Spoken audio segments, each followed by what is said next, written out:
पाहुण्यांना घरी पाठवण्याची वेळ आली।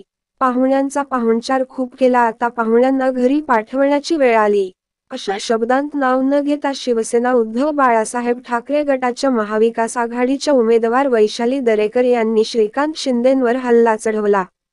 कल्याण पूर्वेत आयोजित महाविकास आघाडीच्या मेळाव्याला वैशाली दरेकर यांनी हजेरी लावली होती। त्यावेळी त्यांनी ही प्रतिक्रिया दिली।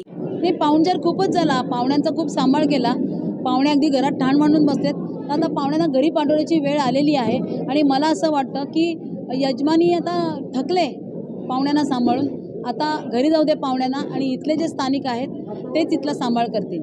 नाही, येत्या 30 तारखेला म्हणजे परवा मंगळवारी आम्ही फॉर्म भरत आहोत आणि फॉर्म दाखल करण्यासाठी महाविकास आघाडीचे सगळे असंख्य संख्येने कार्यकर्ते दाखल होणार आहेत तिथे आणि डोंबिवलीतून आम्ही पदयात्रेचं आयोजन करत आम्ही शोभायात्रा काढत तिथपर्यंत पोहोचणार आहोत आणि फॉर्म सबमिशन होईल आणि यापुढे असंच गाठीभेटी करत लोकांना भेटत आणि हे करत आमचा प्रचार सुरू राहणार आहे।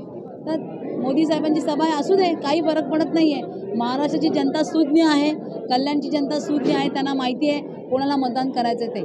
सभेला अतिशय चांगला रिस्पॉन्स असेल, उद्धव साहेबांना मानणारे अनेक जण आहेत, उद्धव साहेबांचे विचार सगळीपर्यंत पोहोचलेले आहेत, त्यामुळे यावेळेला 100% महाविकास आघाडीचे उमेदवार विजयी होतील।